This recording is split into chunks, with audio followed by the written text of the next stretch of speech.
So you can see what I'm talking about here. All right, so you can see the Voodoos coming in from the west and cross Gullah 5,000 feet.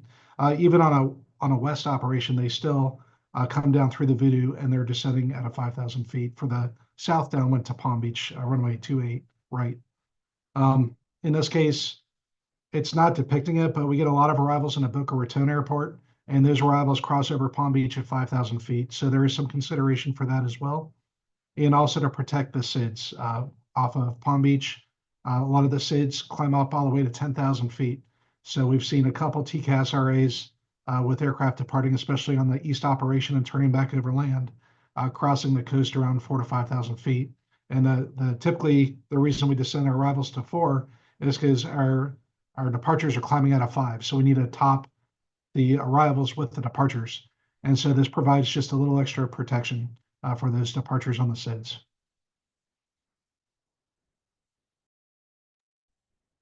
Thank you, Mark. I appreciate it.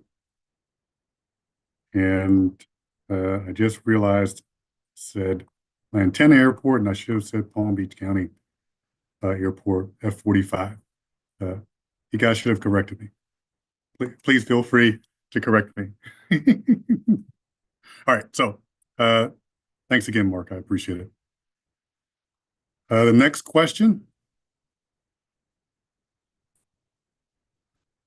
Ryan, this question has to do with the operation. How do you plan on having more aircraft communicate when your air traffic facility turns GA traffic away during the wintertime when the season ramps up? Will there be a frequency or multiple frequency for GA traffic that's looking to do training? Sure. That's a great question. I will say that Palm Beach is adequately staffed and we can handle the additional workload about proposed Class C modification. We strategically plan out our staffing to accommodate for season. We have extra controllers there that can split sectors off, and they're on standby and ready to jump in if needed. So that's just a normal part of what we do at Palm Beach. But as you know, Class C service requires pilots to establish two-way radio communication, and that can be just as simple as aircraft 1, 2, 3 standby, and that is actually establishing two-way radio communication, which would allow the pilot to come into the Class C airspace. There are instances where the workload or traffic conditions prevent an immediate Class C services. They may say we'll be outside the Class Charlie airspace and stand by. We think that's the rare exception, but it does happen if the controller has a higher priority operation they're dealing with, like an emergency or a special operation, or if just several airplanes call at the same time. It may take them a few seconds to determine or to get everything straightened out before they move on and have another aircraft flying through that Class C airspace.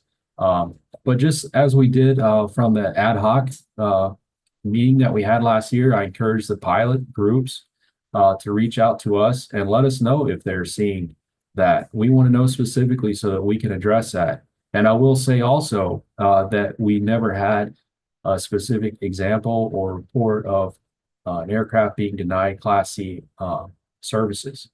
So we're part of the flying community too, and we want to hear from you. If you're encountering that, please tell us, but we just haven't seen that unless we have the rare exception where the controller workload just doesn't allow it, just in that instance. But we certainly want to provide the flying public the air traffic services that it needs, and our staffing is just fine. Thank you, Ryan. The next question has to do with aircraft, I won't say performance, but Mark, if you don't mind answering this question. Are airplanes getting louder or quieter? So I guess there's not a one size fits all for that question, but generally speaking, they're getting quieter, right? All new aircraft are more efficient. The FAA has an Office of Environment and Energy that works with aviation leaders and designers. They've been working with them for decades. And they really look at reducing the noise at the source, which is usually the engines. So I would encourage anyone that wants to learn about the noise impacts or what the FAA has done successfully, visit FAA.gov and search the term Office of Environment and Energy, and they can learn about the studies and all the work the FAA has done to reduce aircraft noise. Thank you, Mark. The next question has to do with traversing the Class Charlie and possibly violating the airspace. Andrew, if you don't mind helping out with this next question, what is the penalty for violating Class Charlie airspace? Will the FAA allow for one-time deviations? You're asking the penalty, basically. Is there going to be a change with the Charlie modification? Is that what you're asking? No, so they're just asking, what's the penalty if someone violates the Class Charlie airspace? And go for it. Okay, well, yeah, I mean, if you happen to violate the airspace, it's business as usual. That's air traffic will issue a brasher warning if it appears to be a violation. And how potential violations are handled is addressed by the Flight Standards District Office, the FSDO. We do encourage pilot outreach. We're going to plan on doing a lot of pilot outreach education to provide to the local airports, the pilot groups, and just prior to any change of this new Charlie airspace possibly. And we do encourage the pilot participation. So business as usual. Hopefully there are no violations, but business as usual, and you guys are going to continue to try to conduct different types of outreach, and you've done that in the past. Yep. Okay. The next question is an environment. Is the FAA conducting an environmental review to comply with National Environmental Policy Act or the National Environmental Policy Act? The quick answer is yes. For anything that we introduce into the National Airspace System, it undergoes an environmental review. There's a number of different things that we use to vet any change into the NAS, and the environmental piece is something we use for anything we introduce into the National Airspace System.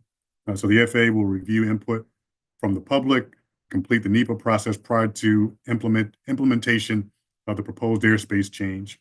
For more information about the FAA's environmental policy, you can visit the official website at faa.gov and access details about policies, programs, and initiatives under the environment section. There's also information about other projects on that faa.gov website. There's lots of information there that will answer any questions you have in reference to environmental policy.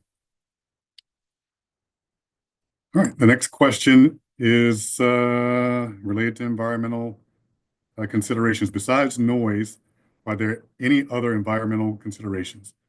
Quick answer is yes. The FAA evaluates several environmental factors when considering changes to the National Airspace System. These factors include environmental noise impacts when surrounding communities, air quality, land use compatibility, and the protection of cultural and historical sites.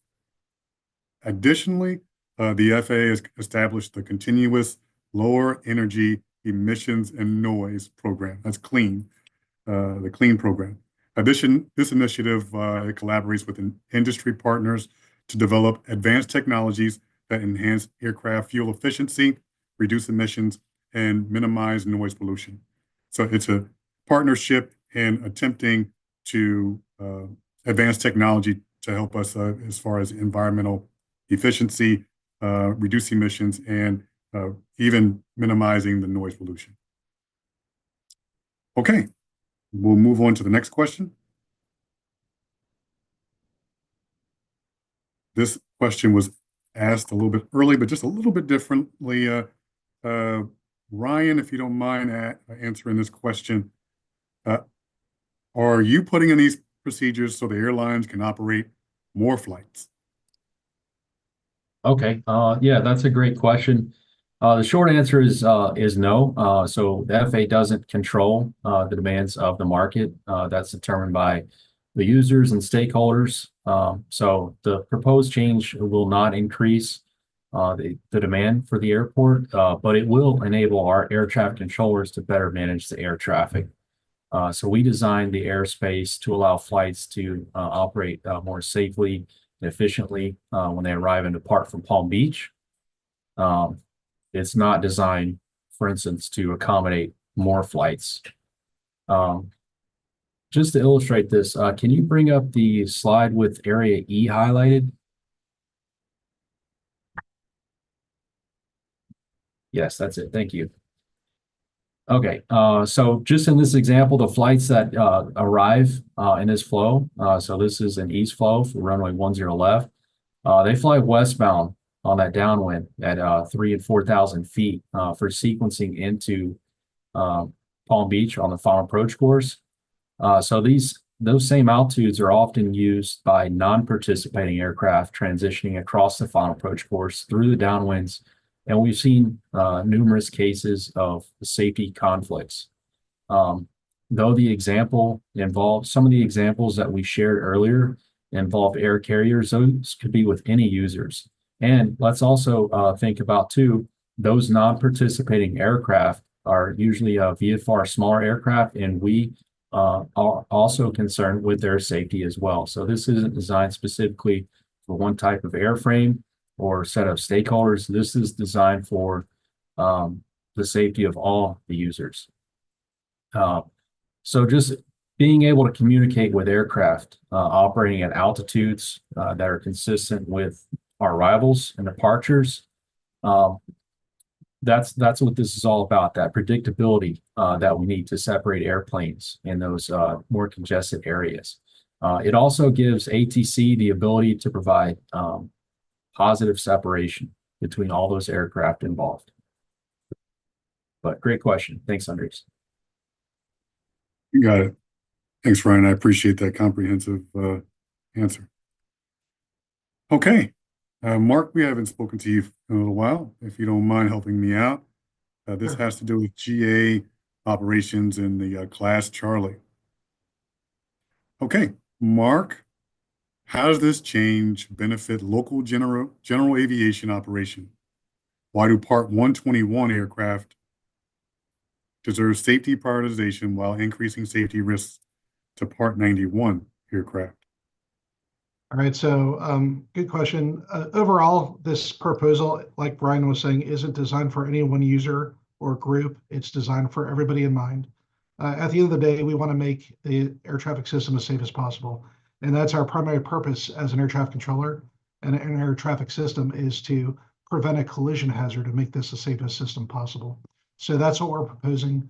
I know the first instinct for a lot of pilots, especially general aviation pilots, is they need to avoid the airspace, but we encourage the participation because you're going to fly less flying miles to get to your destination, and you're going to get those traffic advisories, which could alleviate some of these safety events that we're seeing. And that's what it comes down to. At the end of the day, we're all on the same team. We're all trying to get every person that flies from point A to point B safely so they could be home at dinner time with their family.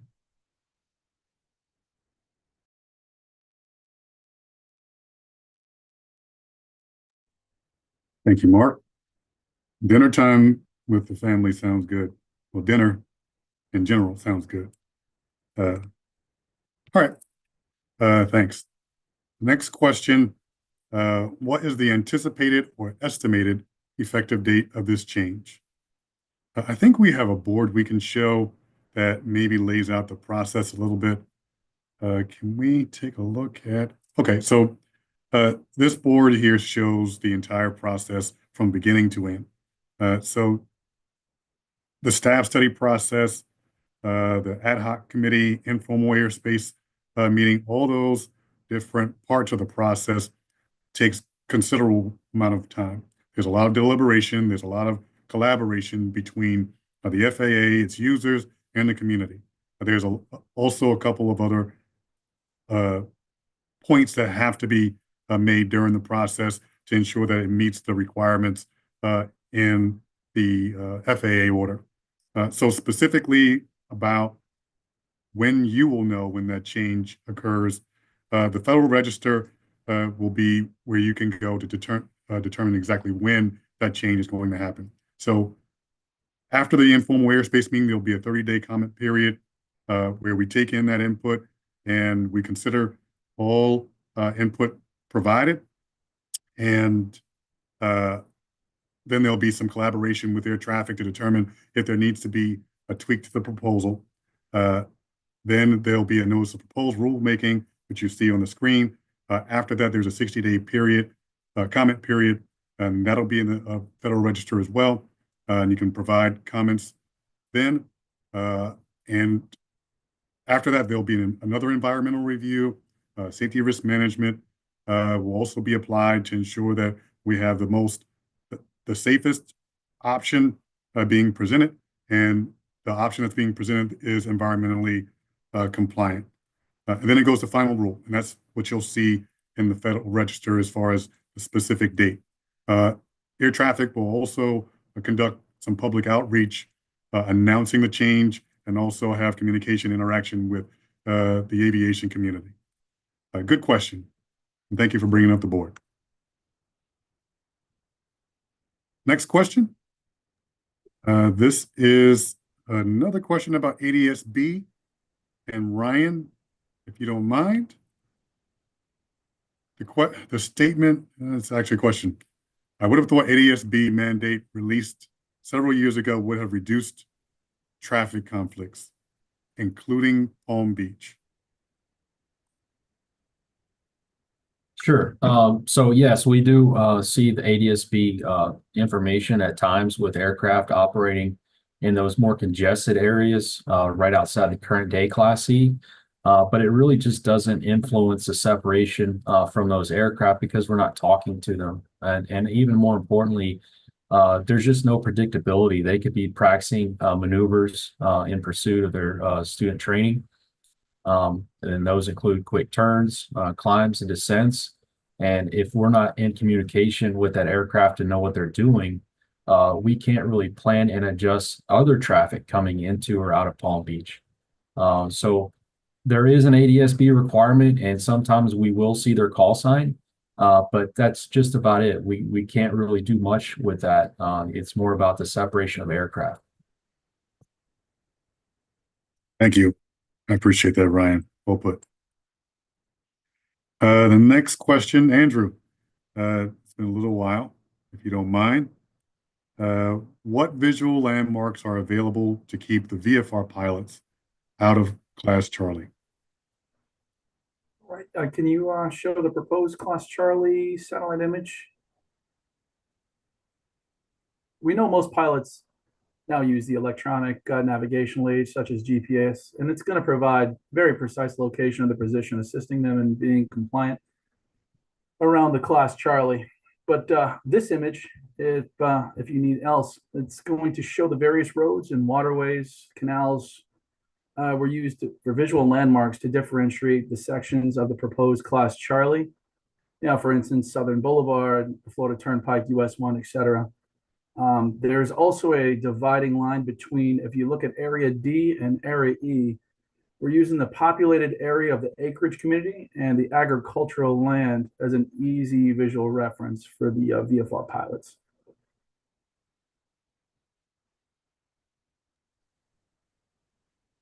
Thank you.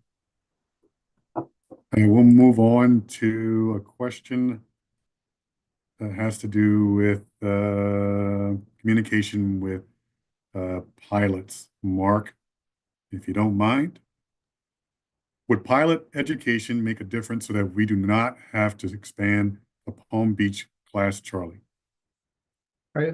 We constantly do pilot education. That's something we do every day. We have a lot of subject matter experts at the facilities, and we reach out. We go to a lot of user meetings. We go to FAA safety or FAST events. We go to stakeholder safety stand downs. We just had one about 2 weeks ago here on Palm Beach International Airport, where one of the tenants had a safety stand down, and we got to go and talk to other pilots about all the different best practices getting in and out of Palm Beach and some of the construction on the field and some of the other issues that we've been having. So we do have a lot of outreach events. We've also provided, like I said earlier, on the FAA's website, we've designed two different products. One is called the FAA Handbook, and it's got best practices by air traffic controllers by our local safety council. It's published on the FAA website. And of course, from the flight deck for Palm Beach, where they put you inside the flight deck of a small aircraft and they show you all around the airfield and how you can easily misconceive one of our taxiways for one of our runways, et cetera, all the hotspots. So we put out a lot of products, and we have seen some success with that, but just not enough to really prevent us from stopping this process, because we just see too many metrics leading us down this path where we really think that there needs to be a little bit of a change for this airspace to make it safer. Thank you, Mark. I appreciate it. The next question, I may ask you to help me out here. Can we share the following information? So they'd like us to share the number of ATC affected aircraft as a result of spacing and separation, participating from non-participating aircraft, a number of air carrier TCAS RAs as a result of non-participating aircraft, what are the location and altitudes of where these events occurred, what operational changes have the controllers put in place before expansion of controlled airspace. So as a federal employee, we have to abide by the Freedom of Information Act or FOIA process. And for specific records, I'll point you to faa.gov/FOIA, and you can request any records that you'd like. We'd like to be as transparent as possible, and this is one of those instances where we are being transparent and reaching out to the community and answering questions. However, data and records, that has to go through the FOIA process. So like we also mentioned earlier, we've met West Palm Beach, International Air Traffic has reached out a number of different times to the local pilot groups, flying communities, and the flight schools to express the concerns about non-participating Class Charlie aircraft flying near the final approach course. Mark, did you want to add something else to that? Yeah, we did provide some data to the ad hoc committee when we first started this process. And what we did was a study, because normally we don't document when we take an aircraft off of final or climb them on final descent, because it's not a recordable event. If it's a TCAS RA that is a recordable event, we will file what's called a mandatory occurrence report. But what we did, part of this process is a study of about 36 days worth of data during last 2 seasons ago, back in early 2023. And what we found was out of a 36-day sampling, we had a minimum of 115 events where aircraft were taken off of final and either climbed or aggressively taken off final due to non-participating aircraft. So that was information we provided to the ad hoc committee, and it is available for the FOIA request.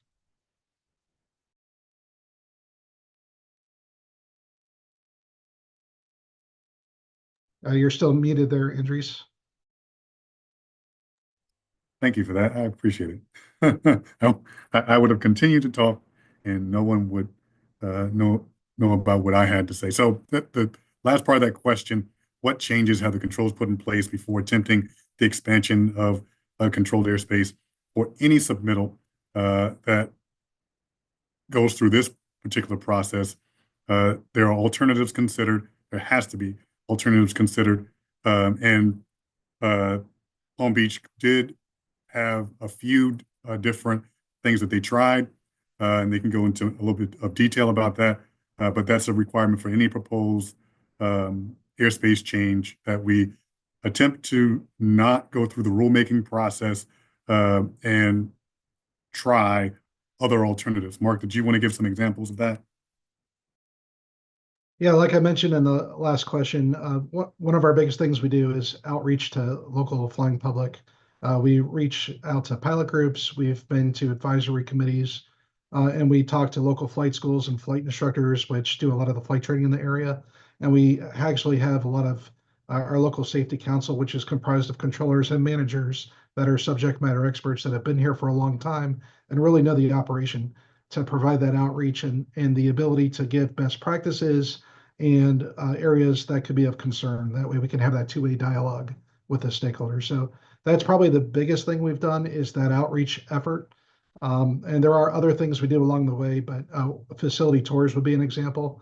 We encourage pilots and local users to come out and take a facility tour, and we can show them exactly what we do and how we do it.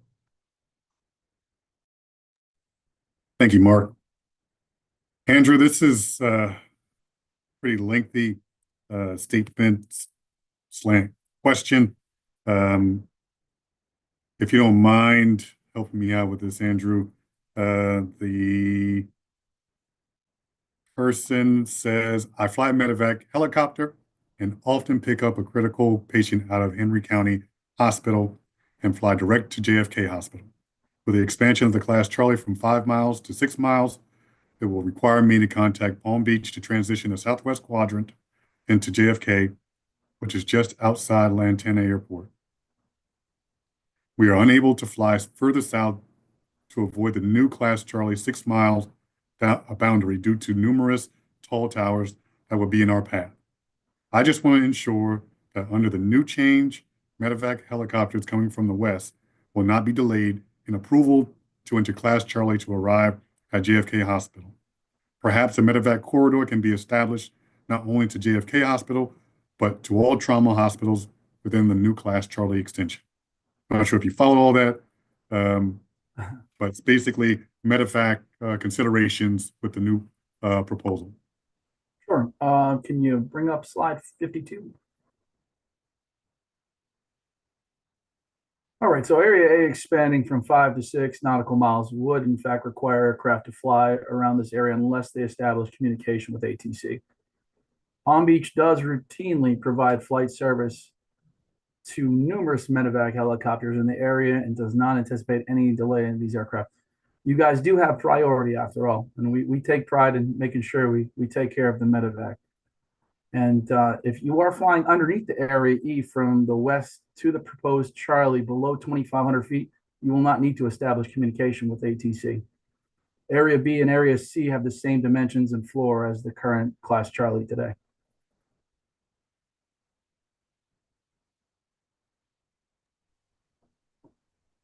Thank you, Andrew. All right, the next question, let's go with Mark. This one is relatively easy. What are the altitudes in section D as in Delta? I did it too. It happens. The same slide that you had for Andrew there. I think it was slide 52. Mhm. And you wanted to know section D, you said? Yes, sir. Just the altitude. We can speak about the Y if you want as well. So can we bring up the same slide that we had for Andrew just a second ago? I think he asked for slide 52.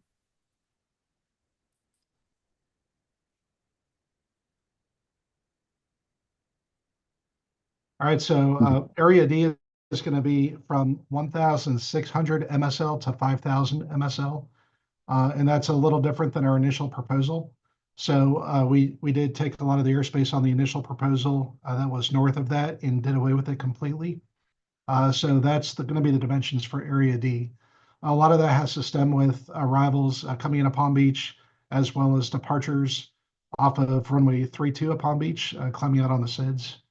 And just one of those things where we're definitely here to listen to the input of the stakeholders, and whatever their concerns are, that please let us know that so we can consider that moving forward. Thank you, Mark. The next question has to do with the operation and potential changes. Andrew, do you mind helping me out? Will I see aircraft flying new routes that have not typically been flown in the past? All right, well, if we do implement the airspace change, the flight paths still remain the same to and from Palm Beach. The intent from ATC is not to prohibit the change of the flight paths of the transitioning aircraft in the vicinity. It's just to communicate with those pilots to ensure separation is maintained to deconflict those flights with the other aircraft. And along the lines of the separation, you mentioned, will the new airspace change allow aircraft to fly closer together? No. No, the airspace change does not reduce the required separation between aircraft and the Charlie. This change simply provides air traffic with the ability to communicate with the aircraft and operating in this congested area that we have these days. Thanks, Andrew.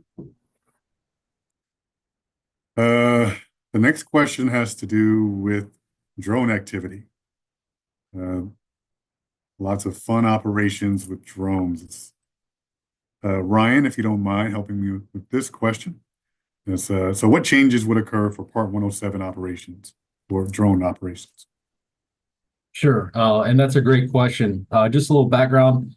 The operations over people rule that became effective in April of 2021. So drone pilots operating under Part 107, they can fly at night over people and moving vehicles without a waiver, as long as they meet the requirements that are defined in the rule. So airspace authorizations are still required for night operations in controlled airspace under 400 feet. A great resource to get the latest and greatest, because there are rule changes from time to time. FAA.gov/UAS. If you go there, you can learn a lot more. But the short answer is that that rule is still in effect, and there's no changes to that rule right now. Thank you, Ryan. The next question is asking about the boundaries and the proposal. Mark, if you can tell us the distances from Palm Beach for the circular boundaries, and I guess you're going to probably need a board. I'm not sure which one that was. Yeah, the one we had last time, I think it was 52. We'll just pull that one up again. All right, so basically, just giving you the rough estimate, Area A is from 6 miles from the center of Palm Beach International Airport. Area B is going to be 2 miles bubble surrounding Lantana Airport out to about 10 miles from Palm Beach Airport. Area C is from 6 miles to 10 miles from Palm Beach Airport. Area D is going to be from 10 miles to 15 miles northwest of Palm Beach for that little cutout. And then Area E is from the 10-mile mark to the 22-mile mark west of Palm Beach, excluding that area I just mentioned with Area D going out to 15. From the Area F to the east, it's going to go from the outer ring of 10 miles to 15 miles east of Palm Beach.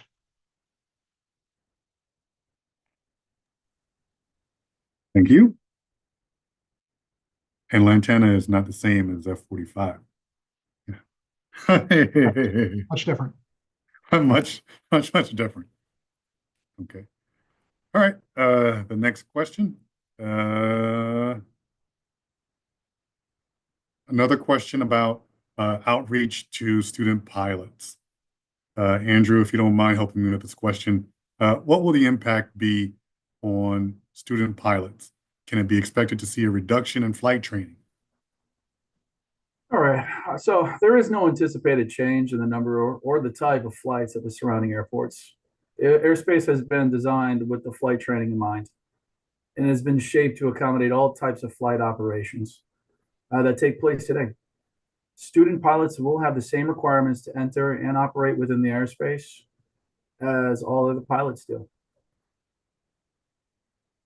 Well said. Thank you, Andrew. Another question about the operation and the traffic flows. Ryan, if you don't mind helping me with this particular question, it's how will these changes affect operations and traffic flows at surrounding airports? Sure, that's a great question. So we don't anticipate any changes to the flows into or out of the surrounding airports. And again, going back to that ad hoc committee meeting and the recommendations and comments, we really took a thoughtful approach and our proposal here, our second iteration, and we've taken all that into account.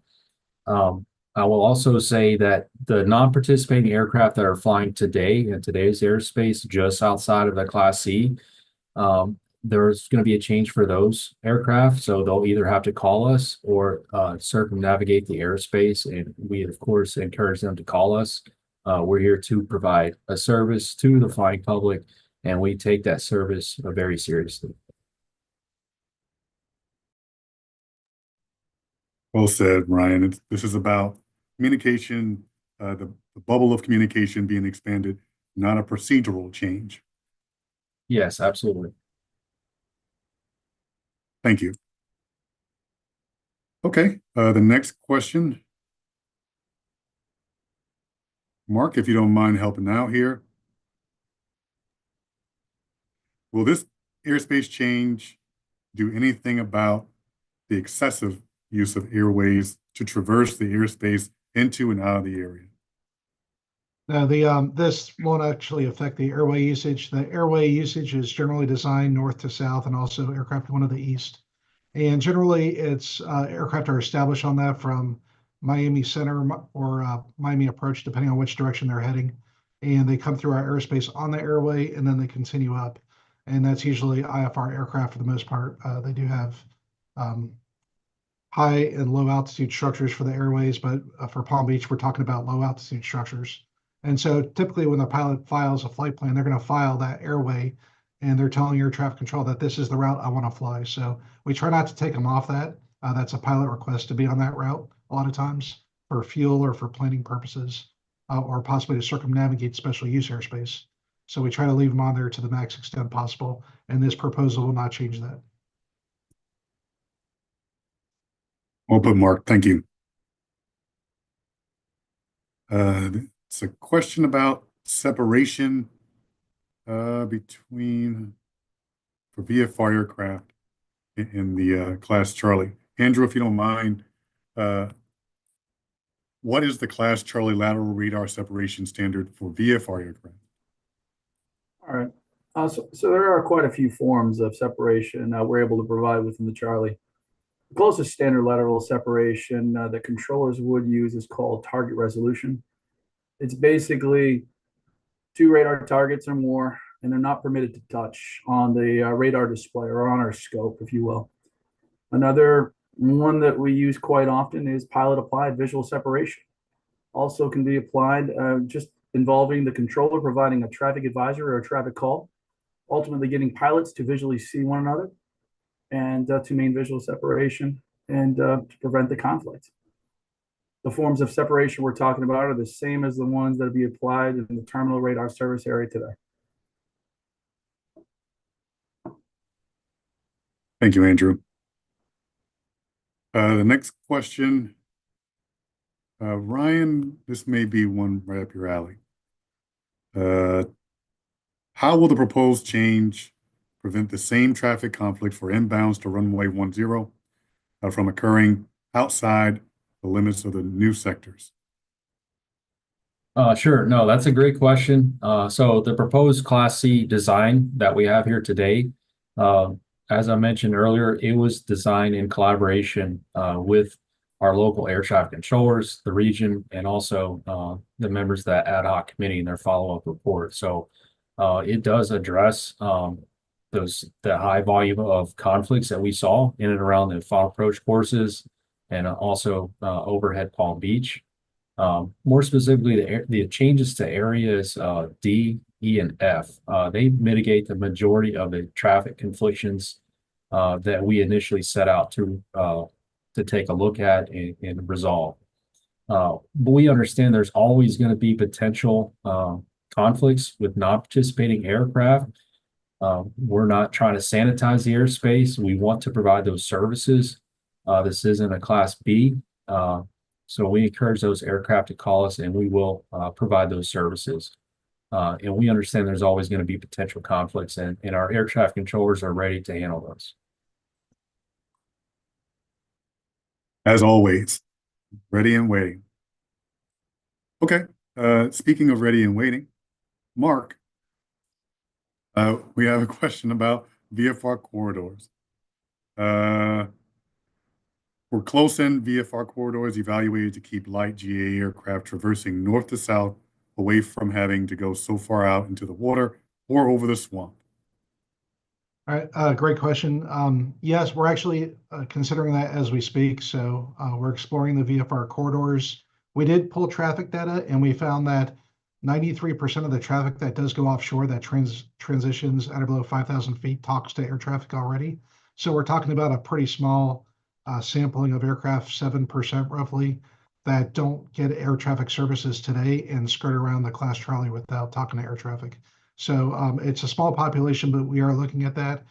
Currently today, through our standard operating procedures internally, we have what's called a beach transition, and that's not going to change. And we transition aircraft when we're on an east operation above the beach at 500 feet. The other transition we have is over top Palm Beach at 2,000 and 2,500 feet. And that's a very safe place. Pilots know this. If you're around a busy airport, right overhead is probably the safest place you can be because you're not going to interfere with a departure or an arrival. So we are exploring that. And we look forward to doing something that would expedite VFR aircraft through the class Charlie. Thank you, Mark. And it looks like we're down to the last question. Mark, if you don't mind helping me with this particular question, why is the FAA having this informal airspace meeting? Why is the FAA having this informal airspace meeting? Well, the opportunity for us to interact with the flying public and the stakeholders and just the public in general in this area that are affected by these changes is huge. We want the comments, we want the questions, we want feedback. That way we can consider that in the design going forward. And that's what this is all about. It is a requirement per the FAA Order 7400.2, but it's also something that we really encourage participation, because the only way that this is going to be a great product for everybody is if everybody has a chance to be part of it. Thank you, Mark.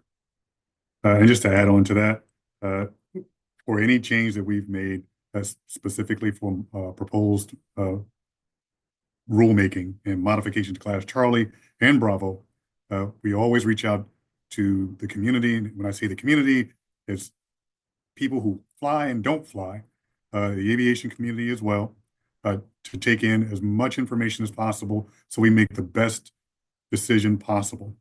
Without your comments, without your input, we really can't make the best decision. So we take in all comments and we consider them throughout the process.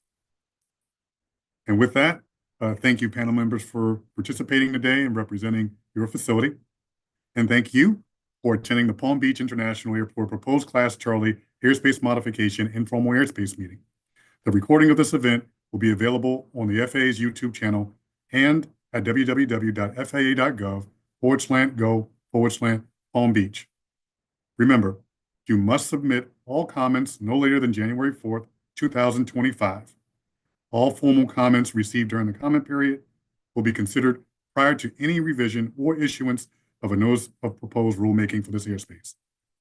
The FAA appreciates your time and contributions to the proposed design of the Palm Beach Class Charlie airspace. This concludes our meeting. Have a nice evening.